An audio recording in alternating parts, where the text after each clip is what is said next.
Hey guys, we're back for season 2 of the Now What podcast. I don't know if you guys were sick of us, but we're here. We're back. Thank you guys for your feedback, for listening.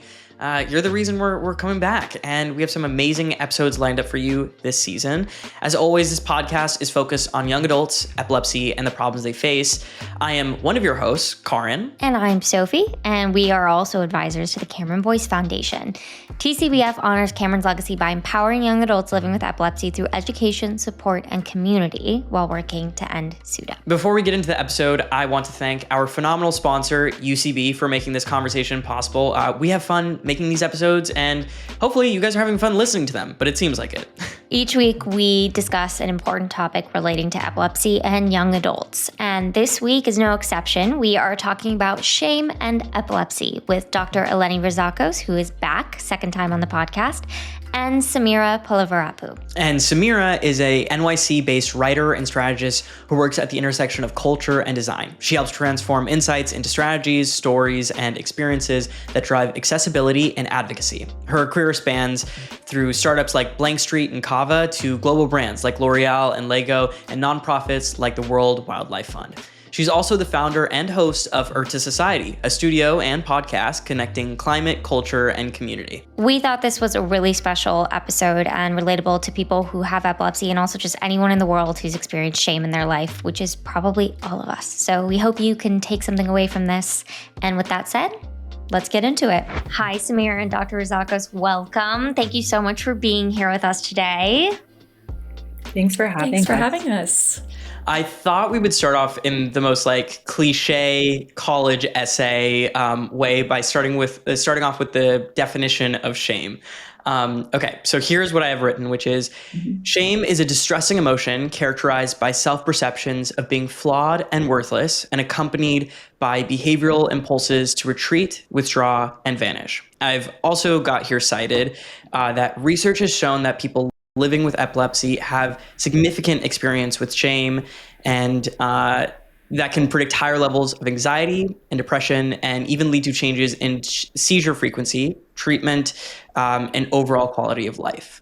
So I'm kind of curious, Doctor, to start with you and just know, what do we know about the relationship between shame and epilepsy? Mm-hmm. Yeah, absolutely. I think, I'm not saying anything shocking when I say shame is a really painful feeling. And I love that you guys are having this podcast about shame because really, when you look at shame, what you see is that people find it really difficult to talk about. And then because a lot of people don't talk about it, then also there's actually not a lot of research about it. In all the research articles that you read at the bottom, you see and there needs to be more research about this, right? All of those papers say that. And I think shame is really difficult because it causes us to judge ourselves in a really huge way. But also the one thing that I say, and I may have said this last time I was here, and I'm sure my patients are tired of me saying this, but shame is a human emotion. And as humans, we're meant to experience positive emotions, but are also meant to experience negative ones. And that includes happiness and joy, but it also includes sadness and anxiety and shame. And so shame, even though it can contribute to things like anxiety and depression, it is a normal feeling to experience. So I just kind of had to say that before I go into the stats, because I think it's important to know it can contribute to mental health challenges. Like you said, Karan, we know that two main things that contribute to shame are experiencing stigma and experiencing trauma. And those two things can contribute to high levels of shame. So if we think about an individual with epilepsy, those are two main areas that they're experiencing, right? There's so much stigma around an epilepsy diagnosis due to lack of education. There's lots of misconceptions as a result. And then even the trauma that can come along with epilepsy. Thinking about the notion of not being in control of your body is terrifying, right? That alone is terrifying. I was thinking about, and sometimes I use this as an example because I feel we almost underscore how scary it is for individuals to not be in control of their body. I don't know about you all, but when I'm walking outside, if I'm passing a building, I'm checking the building to see how do I look? Is everything okay? Right? We like to be in control of ourselves. And it can be a really traumatic thing to not be in control of of our physical body. And so with that said, I think this is probably pretty unsurprising, but like you said, Karan, the how visible our seizures are, right, can contribute to a higher level of shame. The uncontrollability of our seizures, right, can contribute to a higher level of shame. The more perceived control that we feel like we have over our seizures, that helps lower shame intensity, right? So we know individuals who have gone through neurosurgery experience less shame. And I think all of these things are unsurprising. I'll say the one piece of research that I found that I'll come back to when we talk about like strategies to get through shame that I really, really liked, that I found super interesting, was that individuals with epilepsy were assessed, and they were assessed via their shame aversion. So shame aversion is what it sounds like. It's being fearful of feeling shame, right? Or avoiding the feeling of feeling shame. And those who had higher shame aversion caused a person to be more likely to experience anxiety and depression. So with that said, I feel like that sort of goes a little bit along, and I'll talk about it more later, but goes along with the idea that the feeling alone is not the problem, right? But it's kind of how we respond to it, and how that response either turns up the feeling of it or turns down the feeling of it. That is the issue, rather than the feeling itself. I always say, like, the feelings aren't the problem. And Sameera, you actually inspired this episode. When we met and we talked about your experiences with epilepsy, it was like so unique and refreshing to hear about how shame has been present throughout your journey with epilepsy. And I'm curious to know, like, when did you feel like shame first started presenting itself along with your diagnosis? Yeah, I think it's so interesting how shame takes on so many different forms. And so there really isn't a lot of people teaching you how to recognize it in your own experience all the time. You don't know what to call it. And so honestly, I think for the most part, I wouldn't have called what I was experiencing shame until I was older and I actually processed a lot of things. But I think that my earliest memory of experiencing shame is probably when I was first getting diagnosed with epilepsy. I had a type of epilepsy where I only had seizures 2 hours after waking up. And so a lot of my lifestyle didn't change. I didn't have to do paperwork to get a license. A lot of my seizures happened in private around family, and so I felt safe. And so the physical aspect of losing control of my body wasn't a huge part of my experience with epilepsy in the beginning. But it really affected my ability to keep up in school. And I felt a lot of pressure to not ask for accommodations. And I even had doctors telling me at the time not to write that I had a disability. And so I really leaned into having an invisible illness and not necessarily disclosing my experience to that many people. And so when I wasn't really asking for the help that I needed, I think it was reinforcing this idea that if I told someone that I had epilepsy, they might treat me differently, and I should be scared of that. And I think that was an underlying type of shame that I didn't really know what to call when I was younger. I think it somewhat goes back to like when we say that shame comes from stigma, and shame is very much like a learned experience. In that sense, it makes sense that you were lucky enough to have family that didn't make you feel so embarrassed by what was happening, and more control, since you kind of knew when your seizures might happen more than maybe some people. But then, you have these outside societal pressures, and I think the school thing, and as it translates to work, is something people experience all the time. We have a whole episode on it because it really is. I mean, it's so sad because it's so hard to ask for what you need. And it breaks my heart that people are telling you not to do it, because our whole thing is like, you have to ask. People want to support you, but then, you're still going to face those people in the world that are telling you not to. And that's really difficult. Yeah, I would be curious, do you remember why they were telling you not to disclose it? I don't know. And I think, like, obviously I've been to several doctors in my decade of having epilepsy, and I don't think all doctors would say that. I definitely am not trying to put that on doctors. But I think at the time I wasn't having seizures in a way that it was really disruptive to my life, and in a way that I necessarily needed accommodations that the doctors probably knew I should be asking for. And I also think that that wasn't the best setup for me to learn how to ask for the right accommodations either. Like, if you don't think that you should be asking for accommodations, you're not going to learn how to ask for the right ones. So I think that they probably didn't know that I needed them.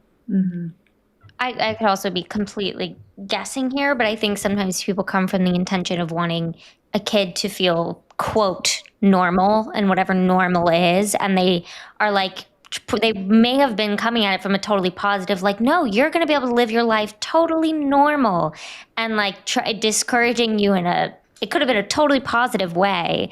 But when there's like a bar set for normal, then everything else becomes shameful. So that is difficult in that sense.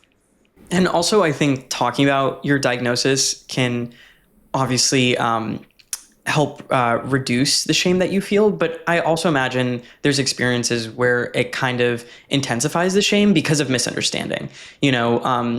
Just because you talk about it, talk about your seizures and epilepsy, doesn't mean that people have like a full understanding of it, because it's a really complex neurological disorder, and there's so many different types. And doctor, I'm curious to know, do you feel like you've had to navigate your clients through shame even post opening up about their diagnosis to, friends or even extended family? Yeah, absolutely. I mean, I think shame comes up in many different parts of experience of having the epilepsy diagnosis. I mean, it's so unpredictable. So that means also like the events around you that are happening are unpredictable as well, right? Like one moment, I have patients where like one moment surgery isn't an option. The next moment it is an option. One moment college is not going to feel like an option to them. The next moment it is an option, right? Like, and so it's ever changing. And I've had patients who have gone through all those changes in less than a 12-month period. So to feel inadequate or unworthy, right? Like all those words that you said that shame is, I mean, there's so much essentially like opportunity for it to arise, right? I mean, there's so much waxing and waning and try this and this works and this doesn't work. I mean, it's just really, when you think about what sort of like can breed shame, right? Which is like what it tells you, which is like, look, there's something wrong with you. Look, you shouldn't talk about this. Look, you don't meet standards, right? Like epilepsy and the challenges that come with it can really align with those areas that shame kind of emphasizes. Sameera, do you feel like, and I know we kind of briefly touched on this in person, what was it like when you first started opening up about your diagnosis outside of your family? Yeah, I feel like when I first started opening up about my diagnosis, people were so kind and empathetic, but I think that doesn't necessarily mean that they had the tools to know what to do in certain situations. I think people have always been really kind, but like you said, it's really hard to understand what that means and how it actually affects your life. And what happens behind the scenes isn't going to be obvious to a lot of people. So I think that when I first started opening up to people, it definitely wasn't under the guise of, hey, here's what you can do to help me in certain situations. I think when I first got to college, I started teaching people, like, if you need to put me on my side, things like that, really basic things.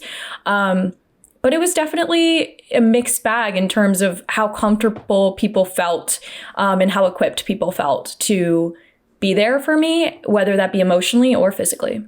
Yeah. What's it like these days for you?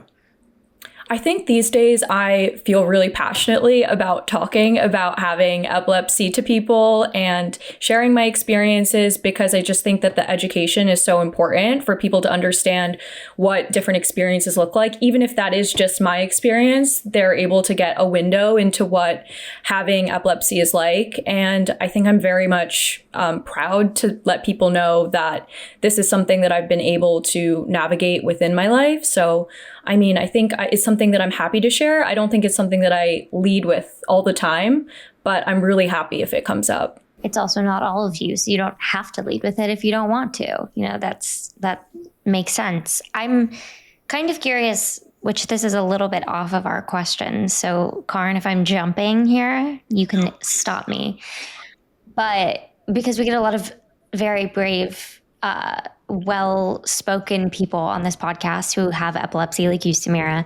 I'm very inspired by this kind of like process of reclamation that so many of you, rather than the shame, has almost like inspired you further to speak up in the people that we get to talk to, which is wonderful because you're willing to come on this podcast, and also very inspiring. And I'm just curious, Dr. Rizakos, I know you talked about like shame management and techniques and dealing with it. And it's like how, and also for you, Sameera, personally, how do you get to that place where you're able to kind of reclaim and rather become proud and reshape the narrative in that way?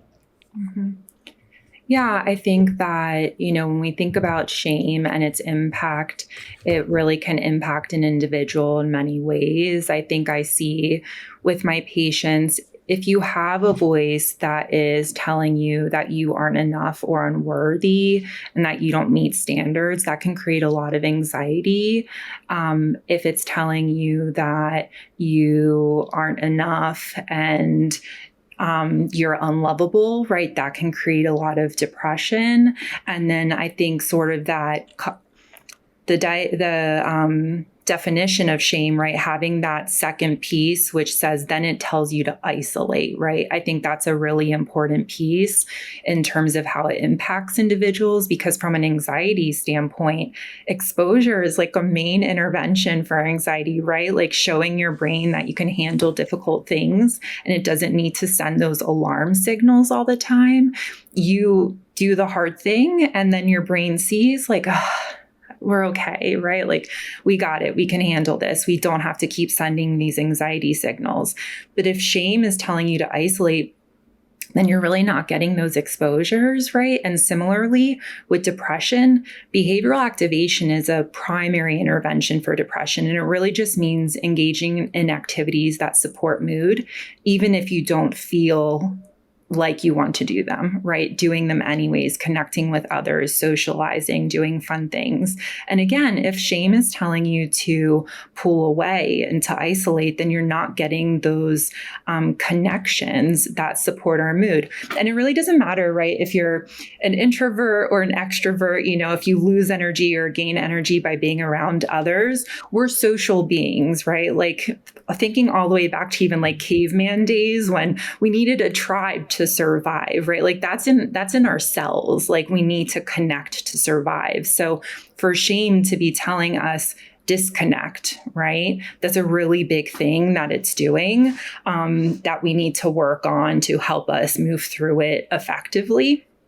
That's a bit of a long-winded way, I think, like of generally speaking about it. I think more specifically speaking, what I'll say is, and Sameera said something in the beginning, you said like, I didn't even have the word for it in the beginning. And I think that's a really important piece because a lot of people don't have the word for it. And if we can't identify it, then we can't treat it, right? Like then we can't use strategies for it. And also there's really lovely research that says even saying the emotion you're feeling out loud can help reduce the intensity of the emotion. So being able to identify it, being able to say it, that's like a strategy right there, right?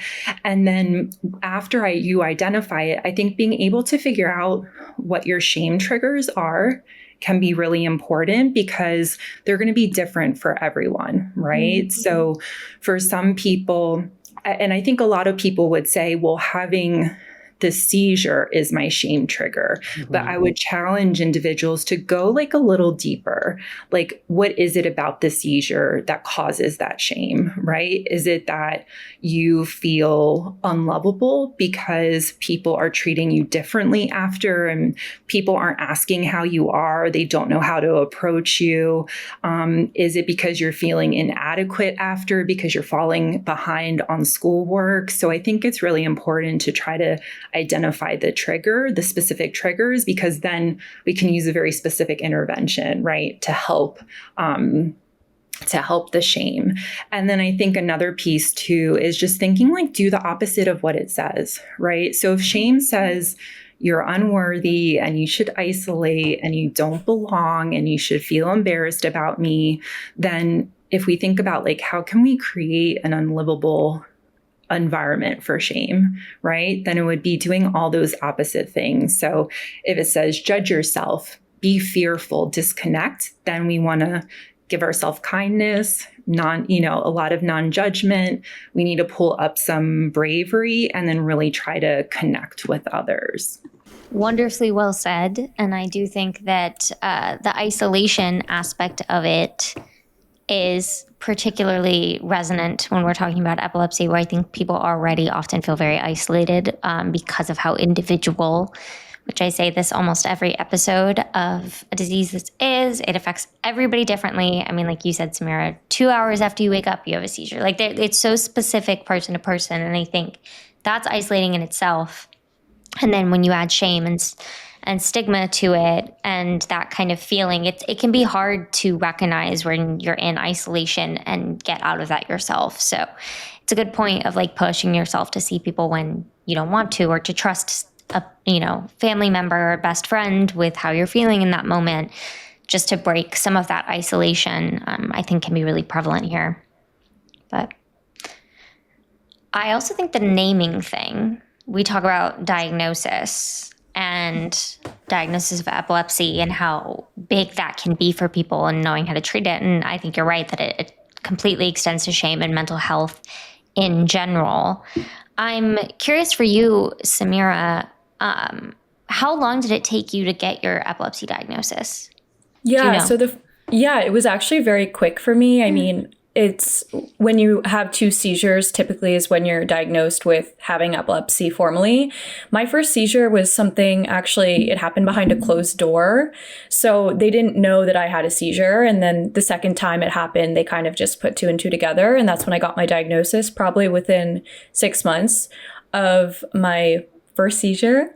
And actually, I eventually didn't have seizures after 2 hours of waking up. And so that was a really dramatic shift for me in how my seizures presented. And I think it kind of leans itself to how epilepsy is really individual and it evolves so much over time. And that experience of shame kind of evolves with it.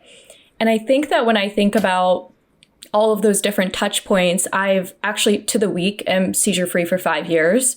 And I think that you would think that the shame would just go away if like the trigger is a seizure, like Doctor mentioned. I feel like actually the shame kind of morphs, and learning not to kind of treat it like a wet blanket, I think is very important. Learning to isolate it in its own way to these different experiences over time as something that you can like identify as like, oh, I experienced shame in this moment versus I experienced shame over my epilepsy as a whole, I think is something that has been really helpful for me.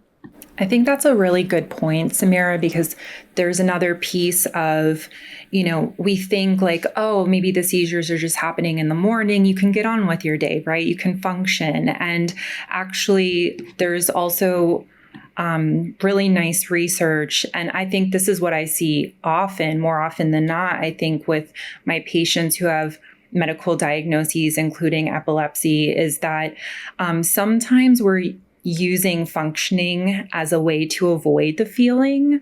And it's sort of like a coping response to shame. So we're feeling like, okay, shame is, like we said earlier, like it's painful, it's hard to feel, so much so that we have a phrase, a word, shame aversion, for that feeling of not wanting to experience shame. And so sometimes we're using our functioning as a way to sort of like compensate and avoid and say like, look, I'm going to be the best student. I'm going to be the best employee and get that promotion. I'm going to be the best friend, the best family member. And that's going to help me sort of mask the feeling of shame. That's how I can kind of avoid and act as if it's not there, how I can act so that it's not there, or to increase my self-esteem by sort of like overachieving or trying to be perfect. And ultimately, right, we're human and we're imperfect. And so that ultimately will not work anymore, right? And it's not going to be the thing that helps. So the notion of just like, oh, I can function isn't the thing that is really going to help shame. And I'm curious to know, as like opening up is amazing, but as Sophie said earlier, it's your diagnosis. You decide who you want to tell, how often you want to talk about it. It's ultimately up to you. How do you kind of like guide clients through privacy and shame? Like, when is shame disguising itself as a desire for privacy? That's very interesting. So when is it? Tell me a little bit more about that question. Like, Yeah, of when course. is it that they're feeling? Go ahead. Yeah. Yeah, when is it coming from a place of a secure place of like, this doesn't compose a large part of my identity, and it doesn't feel relevant to this space. How do we, that's the most ideal place to be in if you're choosing that. How do you make sure that shame isn't a part of the equation? It's not hiding in the equation per se. Yeah, I think it'll eventually come out, right? Like, we'll see it. Like, what I say is we'll either see it emotionally or we'll see it in someone's functioning, right? Sometimes it comes out in our feelings, and sadness is still there, so much so that now we have a depression diagnosis, right? Or a lot of anxiety is there, so much so that now we have an anxiety diagnosis. And I think we kind of talked about this last time a little bit, maybe I'm feeling distress really physiologically, right? Like, maybe I'm not sleeping well, or I'm having a lot of headaches. So I think how we are functioning, right? Like, how we're getting through our day to day, how our mood is, that tells us how we're doing, right? Like, that's kind of like the thermometer, thermostat, what's the word, like, that's what tells us how we're doing. And that sort of helps guide us. Like, I have patients who will say, like, I'm fine. Right. And it's like, okay. And right, there's these challenges going on. So what's contributing to them, right? Versus maybe we don't need to talk about it. We have other things that are top of mind, and we're functioning well, and our mood is good. And that's the indicator. I also think it's interesting to think about learning how to integrate your understanding of having epilepsy, and I think that plays into privacy as well. Where I think for a long time, if you're in denial, which so many people who experience epilepsy, I think as young adults, whether it be missing medications or anything like that, it comes from a place of denial a lot of times. And so part of learning how to disclose, like, oh, I have epilepsy, is I think first admitting it to yourself too. And I think that's an interesting component. Yeah. Was there ever a moment where you, I guess the opposite of shame is pride, but like had pride in your diagnosis, or felt very like empowered by like sharing your story? More so now, I think, for sure. I think it's something I'm happy to advocate for and speak up about. But I think for a long time, it was definitely the opposite, where I felt like it was something that I would be misunderstood from the get-go. And it was definitely something that I feel like it leans itself more naturally to feeling like I guess the best way to describe it is also it feels a bit correlated to me to how I was taking care of myself in different moments too, if I'm being totally honest. So I think there were times when I was having more seizures where I felt like some of those seizures were my fault. And I think it was harder for me to talk about them really openly. And now that I feel like I also feel more committed to taking care of myself, and I know I'm doing everything I can to take care of myself, I think it's a lot easier to talk about my diagnosis as well. Interesting, like feeling very in control of your treatment plan and ownership over that. And I'm curious, Sameera, and if you're comfortable talking about this, I'm curious as a person of color, how maybe your epilepsy, do you feel like there's been an interaction in how you've experienced epilepsy with your being a person of color in your culture as well? Totally. It's actually so fascinating. I mean, I didn't grow up knowing other people of color that had epilepsy per se, but in general, I didn't know a lot of people that had epilepsy until I was a bit older. But epilepsy definitely has a prevalence in India, and I've been to Indian doctors that have talked to me about patients with epilepsy, and learning about how different doctors have different approaches to different populations in different countries has been a super fascinating part of learning how to navigate having epilepsy, because different countries have different approaches to how they talk and like have dialogue around different topics. And even in hospitals in India, actually, it says differently abled, not disabled, which I thought was interesting. And I always appreciate getting to learn more about how different cultures approach these topics, because it gives you a breadth of things that you can kind of identify with and helps you create an experience that's so much more individual, because I think in a lot of systems, and whether it be socially or within medical systems, you're often being told how certain things might present for you. And it might not resonate all the time because epilepsy is so different for everyone. So the more that you learn about different cultures, like me learning about what epilepsy is like in India, for me, it really opened up a world of like learning how to resonate with my diagnosis more. Yeah, I'm sure, because it's got to be, I mean, like you said, you didn't know that many people when you were younger with epilepsy, and just finding connection anywhere. We all want to feel like we have relatable experiences. And I think that's also a barrier to shame, of like, or a cause of shame, is feeling, again, like you're the only one going through something, or that you can't identify with how something is being talked about towards you. So that's cool. And it's a good point to think about, like, how this is presented in different cultures and languages, and how we talk about it, and how we use language can be a very powerful tool to shape shame as well. I now feel tempted to ask a question that my therapist rolls his eyes at a little bit. Anytime I'm kind of having a new revelation, and if I was, sitting across from my therapist and I realized I was holding shame about something, I would immediately ask, so what do I do? And like, what are my tangible next steps? And I guess, Sameera, if you're sitting across from a friend, and Dr. Rizakos, if you're sitting across from a client and they're having this revelation of like, I think I'm holding shame about this, what advice do you give them? Which direction do you send them in? I think, I had a patient earlier ask me, what do I do? And I said the same thing to them earlier, which is that, and it goes sort of back to, right, the feeling is not the problem. The feelings are never the problem. Like, how we respond to it can determine whether it turns up the volume of it or turns the volume down.